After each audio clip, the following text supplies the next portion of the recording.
Right, so Sarah here is a fantastic person. She has been with Idaho National Labs for a number of years, ICS cybersecurity analyst. Before that, she was with Q-Intel. She's got a master's in security and intelligence studies. Again, that CCE process that she's been working on at Idaho National Labs with Andy. She was one of the co-authors on that book. So make sure you check out CCS or Andy's talk yesterday. She's going to be talking about procurement language and revisiting of those efforts. Again, we've come a long way in the industry since those efforts were drawn up and about 12 years ago. And of course, she's looking for collaborators in the space. So make sure you keep that in mind. Make sure you throw your questions into the Q&A. But without any further ado, over to you, Sarah. Great, thanks so much. And validating, I have control. Wonderful. My name is Sarah Freeman. I'm actually an industrial control systems cybersecurity analyst over at Idaho National Laboratory here, where normally I wouldn't put a picture like this in here to kind of highlight the geographic location of Idaho, but it's actually more relevant in this case than usual because a lot of the original work was done related to supply chain security at INL. So it dates back, it was alluded to this in the introduction, but it dates back to 2006, the first effort where some of my peers worked together to try and articulate what the best course of action would be for providing some guidance language related to industrial control systems. But the real problem with that, and I think one of the reasons why I have this talk now is kind of a resurrection effort. It's kind of a running joke right now that this is the project that won't die. And I'm very happy to call this the zombie project that I need it to be in the future. Things like this clearly articulate for the community that there's some risk that needs to be addressed in this area. And while it's appropriate to try and put in protections in place, like we talked a little bit about consequence-driven cyber-informed engineering in the beginning, there's other things that can be done. I was talking to somebody this week actually about procurement language, contracting language, and all of the work that we'd hope we'd eventually get to in this area. And she said, you know, it's not sexy. This isn't the sexy topic in the presentation, but it's important. And so I'm really trying to encourage people to take a step back, to reevaluate this stuff and to build from what we already have. So the origin of this stuff, at least in the United States of America, comes back from this document. The reality is that a lot of this work was focused on securing cyberspace, drafted after 9/11. So there was this belief that there was recognition that critical infrastructure was going to be targeted. So recognizing that there was going to be a target, the document lays out the general foundation for these principles.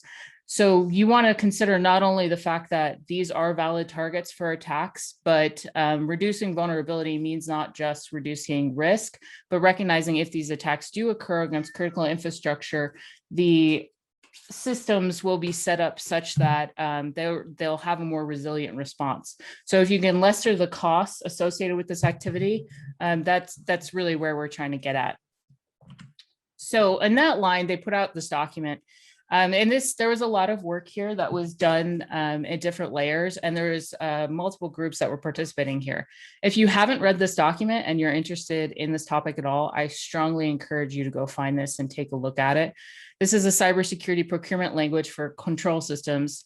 It really provided some excellent examples at the time.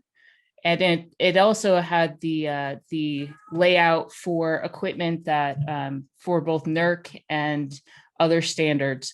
So they were really trying not to be very prescriptive here. They gave you example language, and then they also expressed a way for it to be fixed by or validated in factory and site acceptance tests. This is just a highlight of some of the areas that are followed up in this document. You can see here the topics cover a wide range of areas, but there are certain things here that are missing, especially as we start to look at how technology has evolved over time. And this is something that I started as I was peeling back the layers and trying to understand what example documents exist. This is something that was really helpful for me to evaluate. I kind of alluded to this, but I thought it was important to include something like this because there has been a lot of work that's been done in the procurement language space. Here you can see it laid out. And although some of this stuff is not specifically related to industrial control systems, there is a lot to be gained from looking at some of these examples. In particular, the OWASP language is particularly good. So as I was going through and trying to figure out where each one of the critical infrastructure sectors stopped in terms of the procurement language, that was something that I was really interested in evaluating. The other thing I wanted to point out, if you're not aware of it, things like the application security verification standard in October 2020, that the interesting thing about the OWASP language, even though it is application specific, is the fact that there has been a lot more work that's been done on it. They've continually come back and tried to update that. So unlike some of the other language that we have, even the original work that was initiated at INL under contract by DHS, that material has really not been maintained. And so if you're interested to see how certain concepts have moved into that space, that's a very good place to start. In 2009, there was an effort to take some of that language, the OWASP language, and integrate it specifically into an industrial control system focused example. That example came from industry. So again, if you're interested in that, that's something I would look at. But I did want to include it here because here you have a small snippet, but this idea that as an area of concern, we wanted to make sure that vendors were not actually including computer viruses, worms, malicious software. That's an interesting thing. Obviously, we hope that they would not be doing that, but you can see how the requirements need to evolve over time. And just for later on, when you guys get these slides, I wanted to make sure that I had some examples here for the references for the OWASP, because like I said, it is really, really well done in certain areas. So it's definitely something to look at. So what am I really getting at here? Well, I've kind of alluded to this a little bit. Procurement language is critical. Having good language is the basis for security. And a lot of people would say if you don't have a secure supply chain, this is something we heard earlier from Eric Byers and others. If you don't have a secure supply chain, you really can't be guaranteed of any of the security solutions that you put on top of that equipment. But the reality is we tend to be more reactive in some of our approaches. We just talked about a little bit Oldsmar. There's events that happen, and it's really common for organizations, government entities to put in place standards and regulations as an attempt to secure infrastructure. The problem with that is it can be fairly costly, and they may or may not be effective. In many cases, they quickly become outdated. So it's helpful to put another approach on the table. If you can use the contracting language and the procurement language as a means to develop more proactive approaches to identifying potential areas of concern and addressing them in normal interactions between end users and vendors, that's a good approach. So in case you don't agree with that hypothesis, I have some examples for you here. This is one, if you're not familiar with, very near and dear to our hearts over in DOE land. But this was a recognition that there's something to be considered when you're talking about where your sensitive information resides. Prior to this event, this specific instance where we lost a lot of data, the United States government didn't necessarily consider data that existed outside of their networks as government data. But anybody who's been in this space for long enough recognizes, or really gone through any contracting cycle, recognizes the amount of information that has to be shared between organizations when you have a custom solution that's being built, or when you're requesting specific services or software, or really any solution to be integrated into your system. So recognizing that weakness, afterwards, there was a new standard. So this is kind of what we see that coming out of each one of these attacks. A lot of people are probably also familiar with this one. And again, I'm not necessarily saying that any one of these standards is good or bad. That's not really the argument that I'm trying to make here. I'm only pointing out that once you have an event, it's very easy to try and protect against future events by putting in place standards and regulations.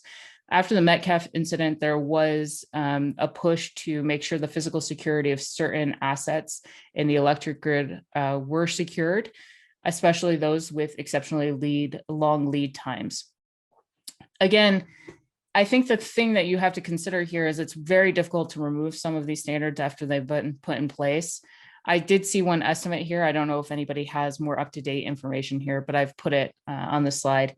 So one of the original estimates thought that it would be something like 500 transformers that would be affected by this standard, when in reality it was closer to 1,500. I don't know if that's gone up or down. I suspect it's probably gone up, but if anybody has more up-to-date information, I'd love to hear it. And I don't think, given everything that's happened in the last few years, I don't think you could talk about procurement language, restrictions, standards, government intervention without talking a little bit about this. So after in the United States, it was determined that certain telecommunications infrastructure and equipment, certain vendors were of risk, there was a decision made to ban certain pieces of equipment. And again, everybody knows that this is an ecosystem. A lot of the products are interrelated. And so there is this cost that's associated with that kind of activity. So this is actually some of the financial losses immediately after the decision was made to put Huawei gear on that list. And again, it's this separation. It's a work in progress. It's not easy to do, to separate as Foos mentioned earlier, it's not easy to follow into this balkanization, but it is something that is a very common reaction when we're talking about security. When I submitted this presentation, there are a number of people that were concerned that this was going to be one of these statement presentations where I came out and said, the government says you need to do this and we'll save you. That's not at all what this is kind of an ironic piece here. This is not at all what I'm saying. I'm actually encouraging you to do the opposite. I think if we can restart this conversation, if we can bring more people into the debate, we might have a real shot at updating the language and avoiding these kinds of interactions. So reviewing the language, looking to see what was in those original documents, what was built and what wasn't, I noticed that there's certain areas that I was hoping that there would be language, but I wasn't always successful finding it. And that's what you kind of see here. These are certain areas in the gold, the yellow circles that I recognize as technology areas that I find either concerning from a threat perspective, where I've seen a lot of threat actors focus, or from a technology standpoint, where I've in discussions working with private sector, we've discussed these issues and come to face some of them, but it's not something that I think is being well addressed. Unfortunately, I don't have time to talk about each one of these, but I did think it was important to talk about some of them. And I also don't believe this is a comprehensive list. So if anybody has awareness of certain areas that they've experienced in their own situations, maybe there's been certain experiences you've had going through the contracting process that were particularly challenging, or even traps that you've experienced, I'd love to hear more. So I should have probably started by saying just a little bit about me. I am a threat intelligence analyst by trade. And so I do spend a lot of time watching both the adversary community and then some of the researcher community to understand where certain weaknesses are. So that does involve a fair amount of paying attention to things that are both malicious and non-malicious in nature. These current events really are helpful in trying to understand how certain technologies can be exploited, or really where people are looking for certain weaknesses. There's other things that sometimes we don't fully appreciate when we're developing technologies that I think it's important to point these out. There's always some researcher out there that's going to show you how you fail to consider all the possible weaknesses. This is one of those cases. I think that when we talk about supply chain, we often talk about things like SBOM, which I'll get into more in a little bit. But the reality is, when you talk about supply chain attacks, it's not just what the bare components or the genetic code is of your products. It's not the individual chipsets and pieces that make up your hardware. It's understanding from an attacker standpoint how they're going to take advantage of the entire process. There was an earlier discussion that talked about when we first probably got interested in supply chain. And for a number of us who are interested in this field, it happened well before SolarWinds, although there's lots of people that are talking about that now. But if you look at the Dragonfly campaigns that were discussed earlier, there is a real focus on understanding how your ecosystem is built. how there are multiple entities that provide various services, and how each one of those entities may be exploited as a source of unverified trust. So that's really what we're trying to get at here. In this case, we're not just talking about the relationships that can be exploited, but also just the general process of development of software applications. If you haven't read this one's a couple of weeks old, I think. If you haven't read this article, I would suggest that you read this one or one of the other ones that came out on this topic.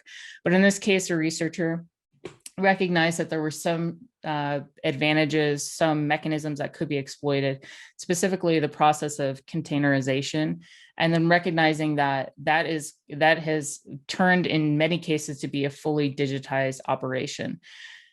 So if you can confuse the systems ultimately and to prove that your code base, whether or not it's an official code base or not, is something that needs to be implemented through containerization, the automatic collection and then reintroduction of that code is a source of weakness.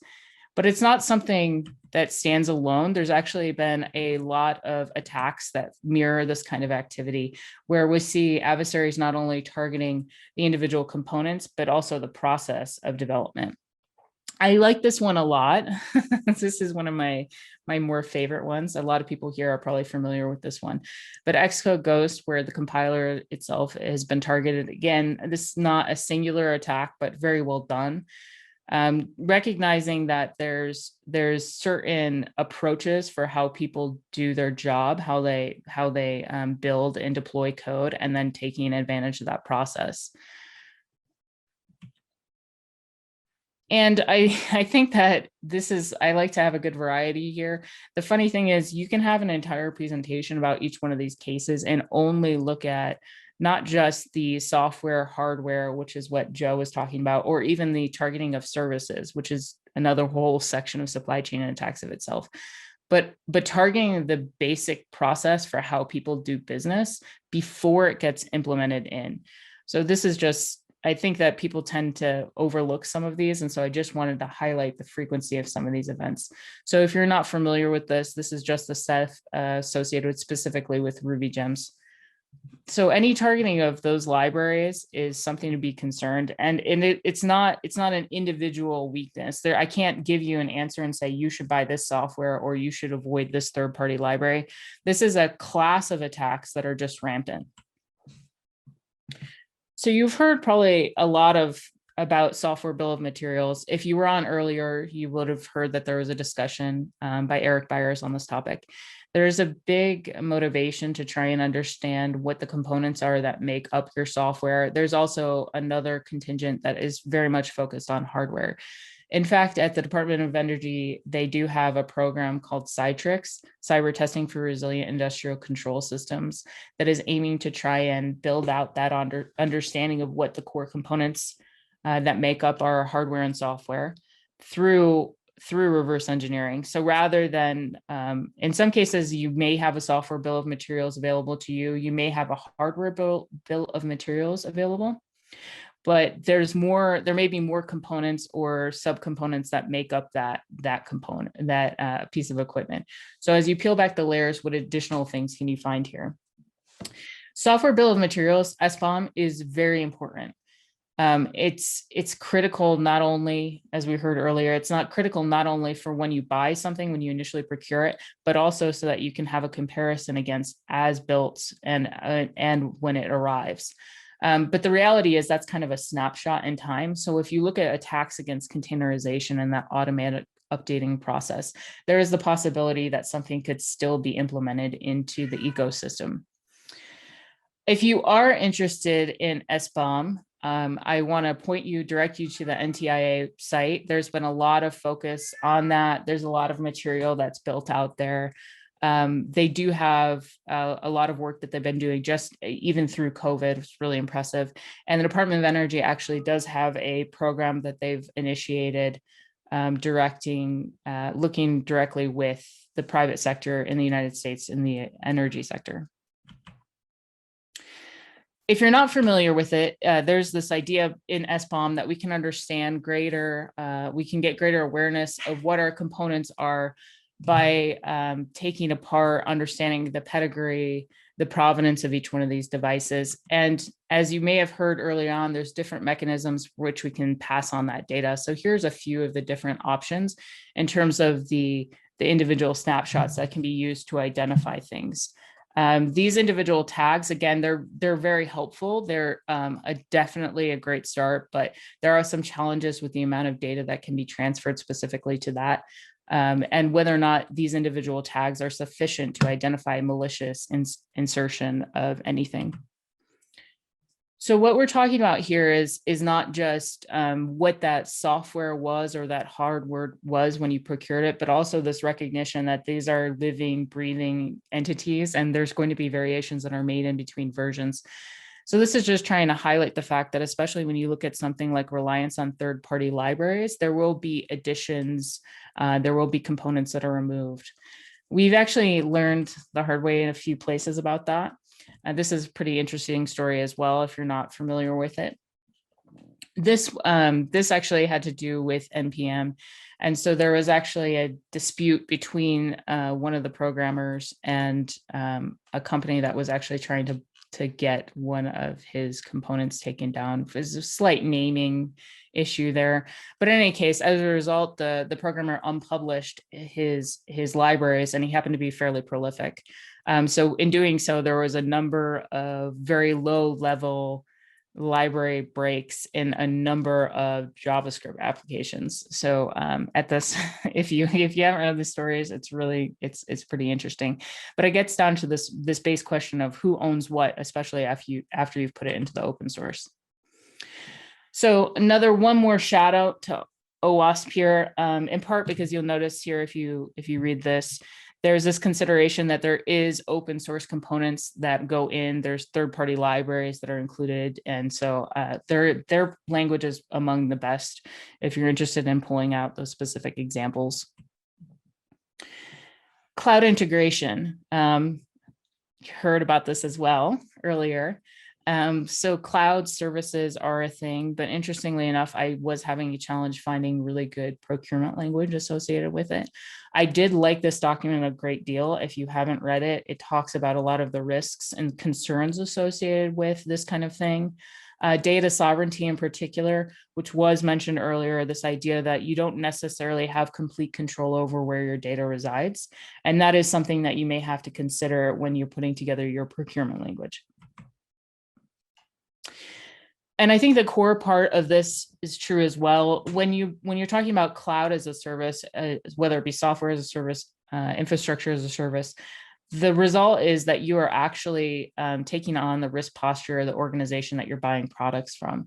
In some cases, that may be fine. Sometimes their security might be better than your own. And in other cases, it may be worse. And it's not really whether or not it's better or worse. The problem is we don't necessarily have great visibility into what that looks like. So it's worth pointing this out. Again, meltdown inspectors. So you have this cloud-based systems can be targeted with these. So you're adopting the risk posture of the hardware that your service vendor has maintained. I feel like in a lot of ways, even though apparently I'm in the future now, I am giving this talk from Idaho, and so it's late on the first day for me, not early on the second day. But it's interesting to me because just having the opportunity to listen through all the presentations earlier, there's a lot of commonalities between what we're seeing. This was also discussed. But it's super important when you're talking about your contracts that you take consideration of the fact that there are some walled gardens, and sometimes the walled gardens you can enter them and not realize you're there until you try and leave.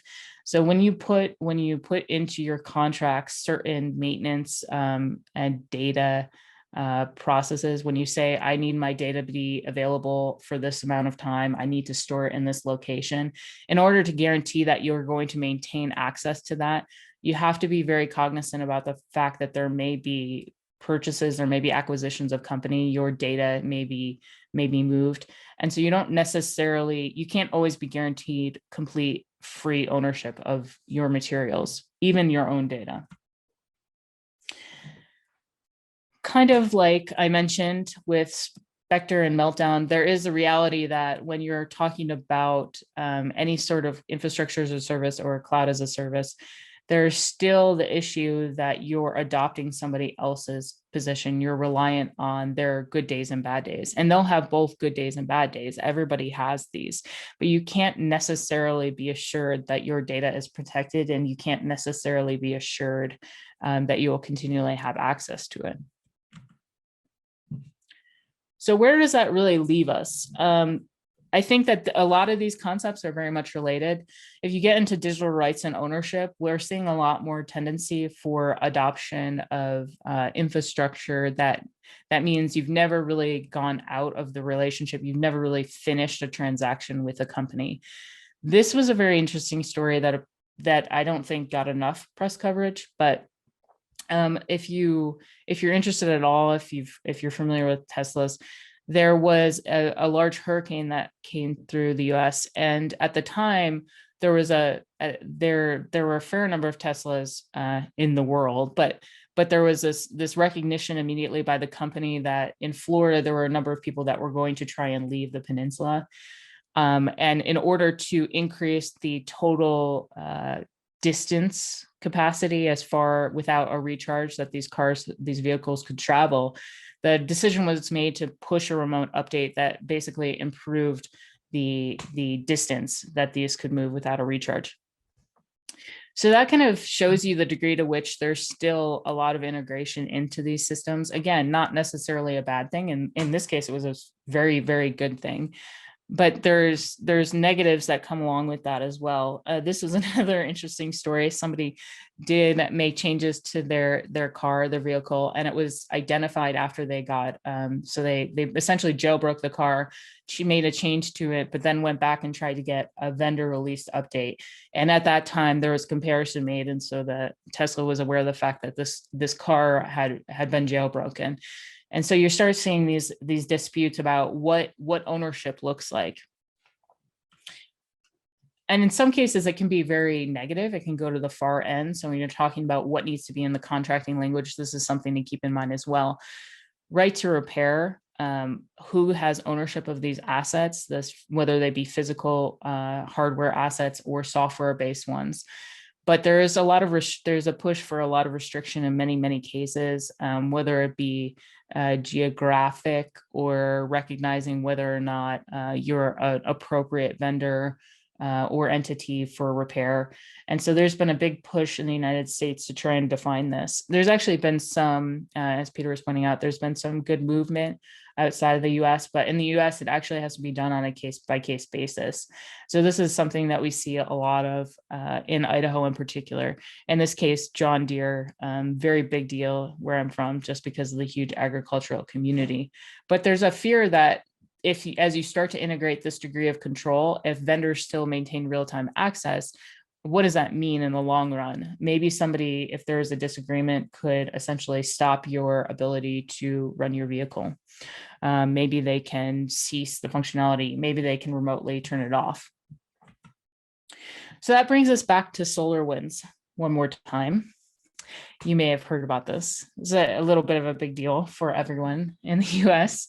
And I think that whenever as I mentioned earlier, whenever you're coming on the back end of one of these attacks, whenever you're looking at something like we say right of boom, left of boom is good. That's before before the attack happens. But right of boom, there's the tendency to have these proactive responses. And we've actually started to see this.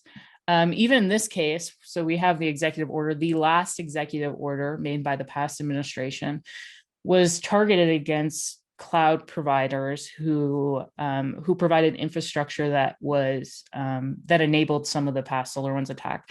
And so I was talking to Peter, actually, he asked me this question, well, what about Google? How come Google wasn't here? And, I didn't even really stop to think about it. But the reason why Google's not on this diagram is because actually, even though this was an executive order that was pushed out and it wasn't specific to these companies, it wasn't specific to Microsoft and AWS, the reality is Google wasn't seen as a weak link in that attack because there wasn't any evidence that their infrastructure was responsible. But regardless, the response is something that's kind of crazy. they're putting ownership on these individual entities to ensure that they can validate the identity of people that buy their services. Again, good, bad, ugly, not really the point. The point is more that this is an example of things that happen after one of these kinds of attacks occur. So where are we? Well, there's a couple of things I wanted to remind you of. The first of which is if you're at all interested in procurement language, if maybe I've sparked your interest slightly, or if you're already in this space, there are people, organizations that are interested in hearing from you. Some of them are us at Idaho National Laboratory, but also the Department of Energy, NTIA, if you're interested in the SBOM, or if you're interested, there is actually a lot of work that's also being done by the Department of Homeland Security in the United States. So I'd encourage you to reach out, and I'd love to put you in contact with any of those people. The other thing I'll point out is I know some of you actually do have great contracting language. So I'm trying to reach out to those more benevolent of you to try and get some examples. There are some large organizations and companies that already have done a lot of work in this area. And in the past, when they first did this project, they had some access to some of that language. So if any of you are feeling benevolent and want to share, I would love to have your examples. And then finally, I know there are some war stories among you, pen testers and other entities who could tell me about the specific things that you've experienced. I would just love to hear from you as well, because I think that's where we'd like to go in the next stage of this, is try and collect information about what things worked in contracting languages and what things didn't. So the war stories I expect will come not only from the pen testers, but also from the vendors. So again, just hoping to try and initiate this conversation again. And with that, I'm going to stop talking because I'm 1 minute over. That's awesome, Sarah, and a fantastic presentation. And again, obviously very pertinent. I think you were saying that you kind of started working on this before SolarWinds broke, obviously kind of while SolarWinds was happening, but no one really knew about it. But it's that supply chain, SBOM, and especially kind of cloud procurement and roles and responsibilities and things. I think it's going to be a challenge for all organizations going forward. We've got a question that have come in the Zoom side, and looking at that 2009 document. And again, quite often it was just thrown in as in totality as part of the RFP. Are you looking kind of more like some guidance, some recommended kind of like a pick list around some specific recommendations and things that can be put in to address that software, cloud, security services, and similar? So what I'd really like to do is mirror the work that was done in the first documents, and that had not only example language that could be used and amended as necessary, but it also had, like I alluded to, that kind of checklist that you could use to validate that the requirements have been met. So I'm hoping to do both of those things in all those areas. And I know my list isn't complete, so I'm also hoping to expand. Yeah, and again, there's already some great chat happening in your channel, so make sure you check that out. Please make sure that you provide Sarah some great feedback on her talk. Fantastic for Sarah to stay up late over in Idaho there. And I hear that it's a birthday weekend as well, so happy birthday. I hope you have a great weekend, and thanks again for your time. Thank you.